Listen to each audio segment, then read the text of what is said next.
The discharge papers were sitting in my lap when I typed the message. Not in the family group chat dramatically, not with all caps or a string of heart emojis. Just a plain message, the kind you send when you assume the answer is obvious. Surgery went okay. Discharge at 2 p.m. tomorrow. Can someone come get me? That was it. 7 hours after they'd wheeled me back from the operating room. 7 hours of waking up in pieces, of nurses checking my blood pressure, of the hospital smell that gets into everything, your hair, your gown, the thin blanket they give you that's never quite warm enough. 7 hours of waiting for someone to call first. Nobody called first. I'd had the surgery on a Tuesday. A Tuesday in October, one of those flat gray days where the sky can't decide if it wants to rain. I'd driven myself to the hospital at 5:47 in the morning because my appointment was at 6:15 and there was no one to ask. My husband had been gone for 8 months by then, not dead, gone, as in he decided he preferred someone else's life to ours, and he took his truck and his golf clubs and left me with a mortgage and a diagnosis I hadn't finished processing yet. The diagnosis was the reason for the surgery. Endometriosis severe. The kind that had been quietly dismantling things inside me for years while I told myself the pain was normal. While doctors told me the pain was normal. While I kept showing up to work and smiling and saying I'm fine because that is what women do, what I had always done, what my family had always expected. I had a sister. 2 brothers. My mother, who lived 40 minutes away. My father, 20 minutes in the other direction. A group chat called the Crawfords with a little house emoji next to the name. The kind of detail that makes you feel like a family even when you aren't quite sure you are one anymore. I'd told them about the surgery 3 weeks before. Not a big announcement, just the facts, what it was, when, which hospital. My mother had said, "Oh, honey," and then immediately pivoted to asking whether I'd seen my older brother's new kitchen renovation photos. My sister had sent 3 prayer hands emojis. My younger brother hadn't responded at all, which was normal for him. Which I had accepted as normal the way you accept a lot of things in families. Quietly, without examining it too closely. So when I sent the message from that hospital bed, I wasn't expecting a parade. I wasn't expecting balloons. I just expected someone to say, "Yes, I'll be there." My older brother replied in 4 minutes. "We've got the kids this week, can't leave them." "Sorry." My sister, 6 minutes after that, "I'm actually in the middle of something at work. Can you get a rideshare?" My mother took 11 minutes. 11 minutes I spent staring at the water stain on the ceiling tile, counting the holes in the acoustic panels the way you do when you're trying not to feel something. Her message said, "Why didn't you schedule this for a weekend? It's harder for everyone during the week." I read it twice. Then I put my phone face down on the mattress and looked at the window. Outside, someone's car alarm was going off in the parking garage. A nurse was laughing at something down the hall. The IV in my arm itched at the tape edge. I picked my phone back up and typed 2 words. "All good." Sent it. Put the phone away again. I didn't cry. I wanted to, maybe, in that hollow way where you recognize that crying is the appropriate response, but your body has already decided it's too tired. Instead, I called a rideshare, scheduled it for 2:15, and asked the night nurse if I could get another blanket. She brought 2. What they didn't know, what nobody in that group chat knew, was that my hospital room was not empty. My coworker had shown up at 7 p.m. the night before with a tote bag. Her name is Fiona, and we had worked together for 3 years, and I had not even considered calling her because she had a toddler and a long commute, and I didn't want to be a burden, which is a sentence I have had to unlearn slowly and painfully, and I am still unlearning it. She showed up anyway. Someone at the office had mentioned I was going in for surgery, and she had simply decided she was coming. She brought a real blanket from home, the soft kind, and a book she thought I might like, and a small container of soup her mother had made. She sat in the visitor's chair for 3 hours and didn't make it weird. She just existed near me, which is its own kind of medicine. She was the one who arranged the rest. I didn't ask her to. She just quietly made a few calls, sent a few texts, and by the time I was discharged the next afternoon, there was a car waiting outside the patient pickup doors that was not a rideshare. It was Fiona's husband's SUV, and Fiona was driving, and in the back seat were 2 women from my department who had taken their lunch breaks and stacked them together to make this work. They had a card. They'd all signed it. One of them, the quieter one, who sits near the window and waters her plants very seriously, had drawn a small illustration on the inside cover of me standing with my arms crossed, looking extremely unbothered, and it was a genuinely good likeness, and I laughed for the first time in 2 days. They brought me home. They helped me inside. Fiona stocked my refrigerator from a grocery run she'd done before picking me up. Things that were soft and easy, soups and crackers and ginger ale. She set up a little basket on my nightstand with things she thought I might need at 2 a.m. chapstick, ibuprofen, a small flashlight because she said hospitals make people weirdly scared of the dark, and I don't know why, but here. They stayed for an hour, and then they left because they knew I needed to sleep. I laid in my own bed under Fiona's blanket and I looked at the ceiling of my own house and thought, these people owe me nothing. We share a floor plan at work and a Slack channel and a shared Google Calendar for the conference room, and they showed up. My family had not. I didn't post anything. I didn't say a word on social media. I didn't send a follow-up message to the group chat. I just healed. A woman named Gretchen runs a local community Facebook group. She's the kind of person who knows everyone, who remembers your name from 2 years ago, who organizes the neighborhood holiday drive. She had heard something. I'm not sure how, maybe Fiona, maybe someone else, and she had asked if she could share what happened. I said yes. I said yes because Gretchen asked carefully and because I trusted her and because some part of me was ready. She wrote it simply. No drama, no names. Just, a member of our community went through major surgery alone this week and was discharged without family support. Her coworkers stepped in. I want us to talk about this, because this happens more than we admit. She posted it on a Thursday. By Friday evening, it had over 400 comments. I know, because Fiona texted me a screenshot. I was on my couch in a hoodie eating crackers, and my phone lit up, and I sat up a little too fast and then had to sit back down because of the incision. People were sharing their own stories. Women especially, though not only. People who had driven themselves home from biopsies. People who had sat in waiting rooms alone with a cancer diagnosis. People who had texted, "Can you come?" and gotten sorry, busy, and then pretended they were fine with it. The comments kept coming. The post kept spreading. And then someone shared it to a local news station's community tip line. I didn't know that part until the station called me. The producer was kind. She asked if I would be willing to talk. Not about the specifics of my diagnosis, but about the experience, about what it means to need your family and find your coworkers instead. About community. About what showing up actually looks like. I almost said no. I'm not someone who courts attention. I work in logistics. I like spreadsheets and a clean inbox and being left alone on my lunch break. But I thought about Gretchen's post. I thought about the 400 comments. I thought about the woman who wrote, "I sat in that parking lot for 45 minutes because I didn't know who to call and I was too embarrassed to admit it." I said yes. The segment was 6 minutes long. They filmed in my living room, which I had cleaned obsessively the morning before because I am who I am. The interviewer was a woman with kind eyes who asked questions slowly and actually listened to the answers, which is rarer than it should be. She asked what happened. I told her. The surgery, the message, the replies. I didn't use names. I didn't describe anyone specifically. I just said my family and let it sit there. She asked what it felt like to see Fiona's car at the curb. I had to stop for a second. I hadn't expected that question. I'd expected something about forgiveness or about family dynamics or about whether I was angry. Instead, she asked about the car. I said it felt like being caught. Not caught doing something wrong. Caught, the way you catch someone falling. Like someone saw I was tipping over and put their hands out. She asked if I had a message for anyone watching who might be in a similar situation. I thought about it for a long moment. Then I said, stop apologizing for needing things, and stop waiting for the people who've already told you, through their silence, that they're not coming. The segment aired on a Thursday night. Friday morning I woke up to 47 text messages. My mother called at 9:14 a.m. I was still in bed, propped up on pillows, watching the notifications come in. I saw her name on the screen, and I watched it ring. I watched it ring until it stopped. She left a voicemail. I listened to it once. Her voice was careful. The kind of careful that means someone has thought very precisely about what they want to say and in what order. She said she hadn't realized it was that serious.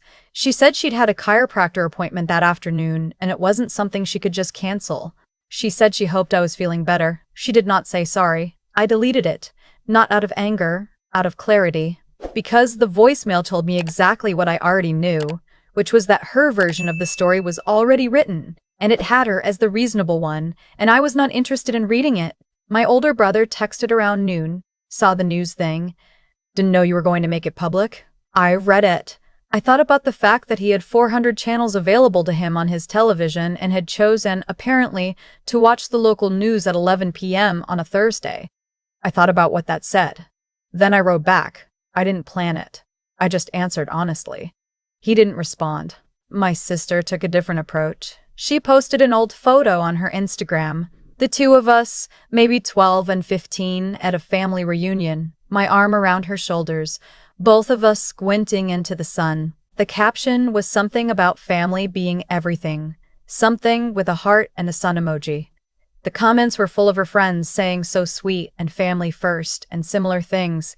Someone who didn't know her personally found it. Someone who had seen the news segment or Gretchen's post or one of the shares, I'm not sure the chain of events exactly, but a reply appeared under that photo that said simply, "Is this the sister you couldn't leave work for?" She deleted the post within the hour. I had a moment, maybe 2 weeks after the segment aired, when I was sitting outside on my front steps in the cold with a cup of tea, and I almost called my mother. Not to fight, not to explain. I just wanted, I don't know what I wanted. The version of her I had when I was 8 and had a fever, maybe. The version who put a cool cloth on my forehead and sat on the edge of the bed? That version and this version share a face and a name, and I have spent a significant portion of my adult life trying to reconcile them, and I don't think I ever fully will.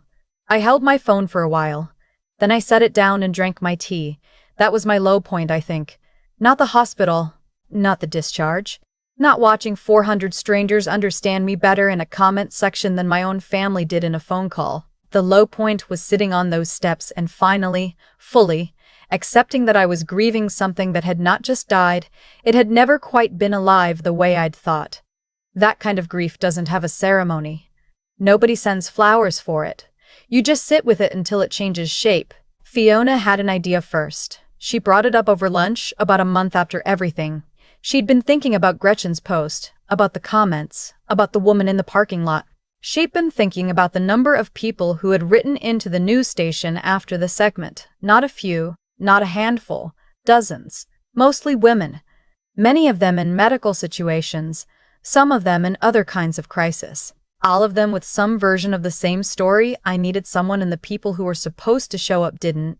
She said, "What if we did something about it?" I asked her what she meant. She said she didn't know exactly. Something organized. Something that made it less likely for someone to sit alone in a discharge waiting area with a paper bag of medications and no ride home. I thought about it for 3 days. Then I called Gretchen. We met at Gretchen's kitchen table, the three of us, with coffee and a legal pad. By the end of 2 hours, we had something sketchy but real. A volunteer network, locally based, for people facing medical procedures or recoveries without family support. Not a charity, exactly. Not therapy, just presence, a ride to the appointment, someone to sit in the waiting room, a meal dropped at the door, the things that sound small until you need them and have no one. We called it the Anchor Network. The first month we had 11 volunteers. The second month, 34. Someone donated a minivan through a local church program. A retired nurse offered to help us build a list of medical contacts. A law student helped us with the paperwork for nonprofit status. None of these people had been asked specifically. They had just heard about it through Gretchen's channels, through word of mouth, through the particular way that things spread when they touch something real. We had our first pickup 3 weeks after the legal pad meeting. A woman, 51 years old, having a lumpectomy at a hospital across town. No family in the state. She had arranged her own ride there, but hadn't figured out the way home yet.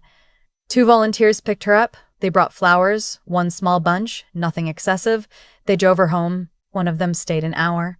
The woman sent us an email afterward that I still have saved, which says in part, "I've been dealing with this alone for so long that I forgot what it felt like to have someone just be there.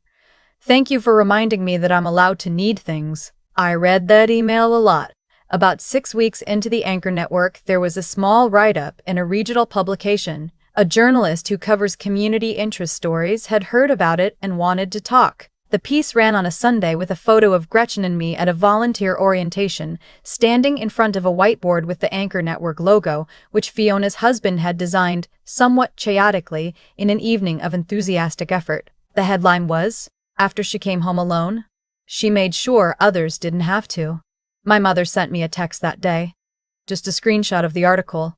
No message attached, nothing. I stared at it for a while. I thought about writing back.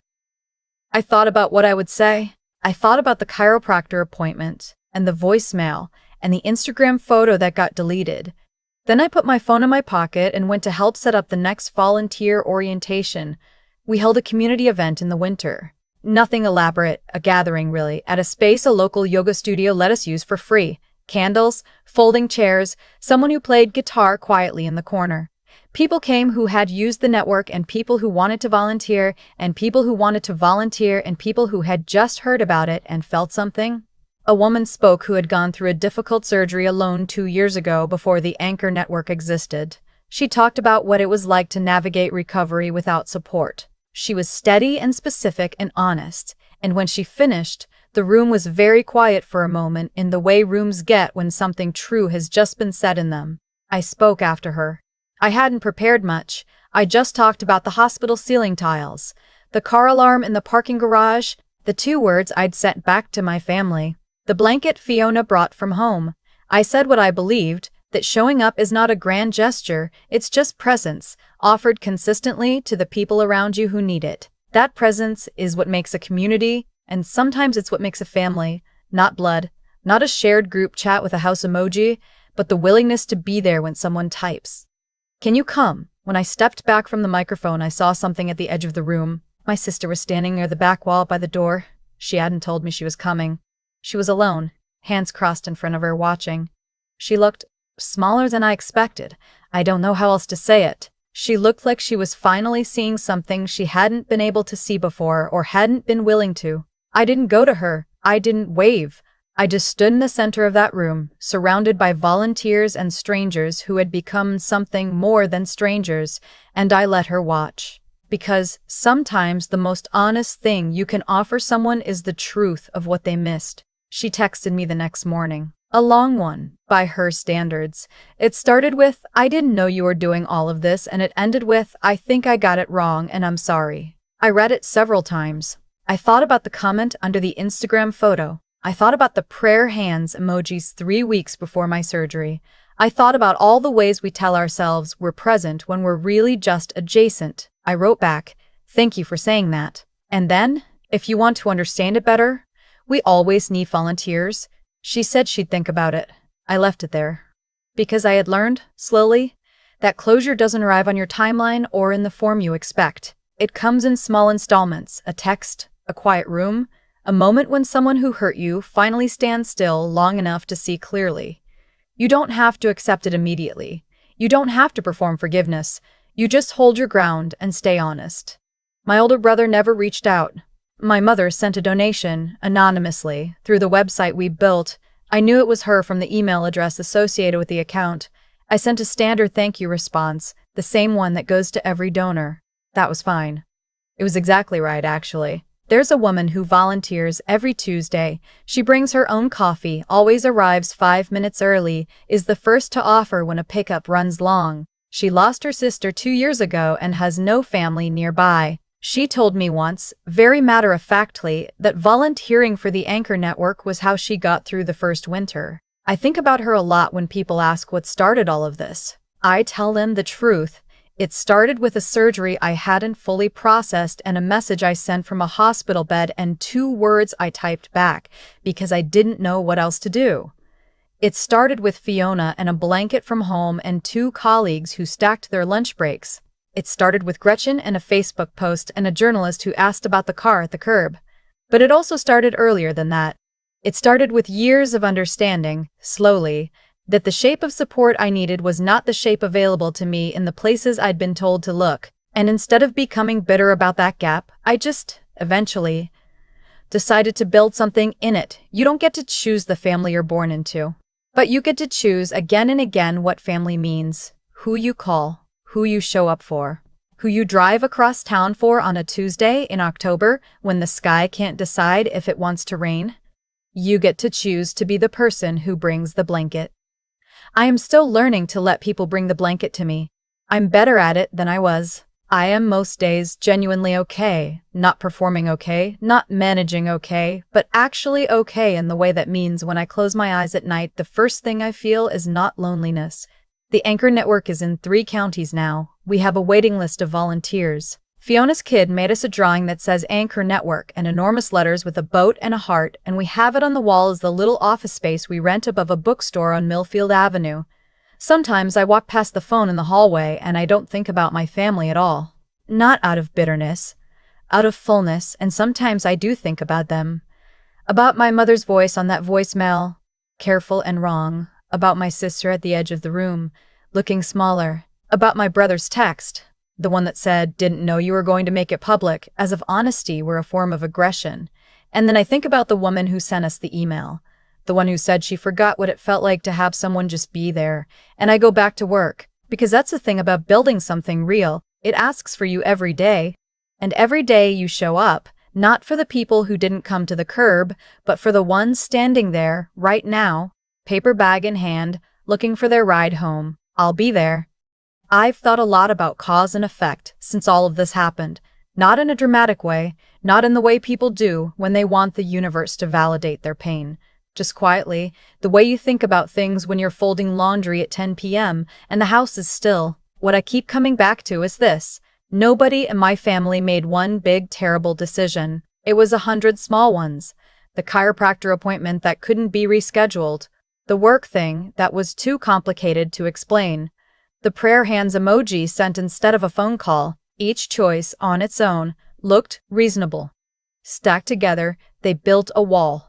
And here's the part that took me a long time to understand. I had been helping build that wall too. Every time I said I'm fine when I wasn't. Every time I didn't ask because I didn't want to be a burden. Every time I absorbed the silence and called it normal. I was teaching people how to treat me, and I had been teaching them that I didn't need much. So when I finally did need something specific, something real, they had no framework for showing up. They had only ever been given the version of me that managed alone. That's not an excuse for them. What my mother wrote, what my sister did, what my brother didn't say. Those things were wrong, and I don't minimize that. But understanding your own part in a dynamic is different from accepting blame. It's just seeing clearly, and seeing clearly is the first honest thing you can do. Fiona didn't know me better than my family did. She just paid attention. That's the thing about intelligence. Real intelligence, the kind that makes you useful to the people around you. It's mostly just attention. She noticed. She acted. She didn't wait to be asked. And because of that, she changed what that week looked like for me in ways my family could have done and didn't. Gretchen did the same thing. She took one post, one paragraph, and she held it with enough care that other people felt safe enough to say me too. That's a form of moral courage that doesn't get named very often. She didn't have to do any of it. She did it because she thought it mattered, and she was right. I think about resilience differently now than I did before the surgery. I used to think it meant withstanding things alone, getting through, surviving without showing cracks. What I understand now is that real resilience is knowing when to let the wall down. It's the harder skill. It's the one I'm still practicing. The Anchor Network exists because I finally practiced it. Not perfectly, not all at once, but enough. I let Fiona bring the blanket. I let Gretchen tell the story. I said yes to the interview when part of me wanted to say no and disappear back into managing alone. And each time I said yes, something opened up that wouldn't have otherwise. My family watched all of it from a distance they chose. That distance was the direct consequence of the choices they made on a Tuesday in October. Not punishment I designed. Just the natural result of absence. You miss what happens when you're not there, and eventually what happens stops including you. That's the thing about showing up. It's not complicated. It's just a choice you make over and over until it defines you. And the choice you don't make defines you just as clearly. I'd rather be defined by the ones I made.